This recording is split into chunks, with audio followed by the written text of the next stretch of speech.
Welcome back to another Growing in Grace. We're doing the second chapter of James today. And for me, the book of James is kind of like this is your in-your-face book. James is just a straightforward teacher, doesn't pull his punches, just gives it to you straight. And here in this second chapter, the chapter for me was divided into two sections. And that first section, it talked about showing favoritism.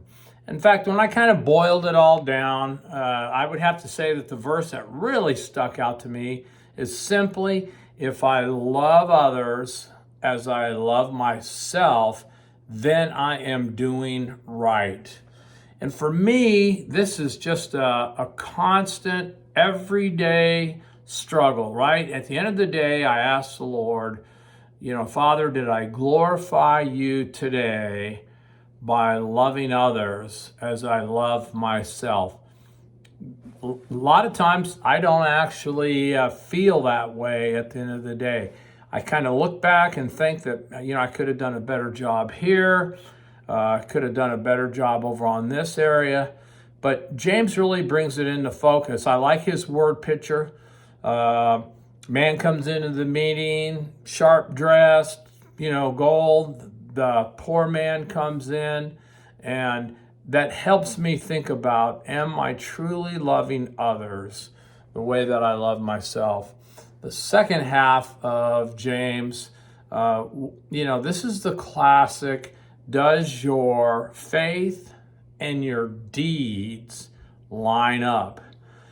Would I actually be a man where at the end of the day, people could look at my life and not have to hear me profess my faith? They would simply know that I'm a godly man by looking at my deeds, that my faith and my deeds line up and work together for the glory of God. I want to share a quick story with you. A few years back here, they took a little survey. Survey came in, and it basically was asking people, how's your walk with the Lord? On a scale of 1 to 5, 5 being the highest, how's your walk with the Lord? 80%, and that's a pretty accurate number, so I'll use that. 80% of the people that were surveyed said they were either a 4 or a 5 in their walk with the Lord. So they thought that they were doing a really good job. But what was interesting is hardly any of them wanted to volunteer to get involved with this ministry, wanted to spend any other time getting involved with a need that the church had, wanted to spend time loving others as much as they love themselves. Kind of a hard thing to swallow, but it is the reality.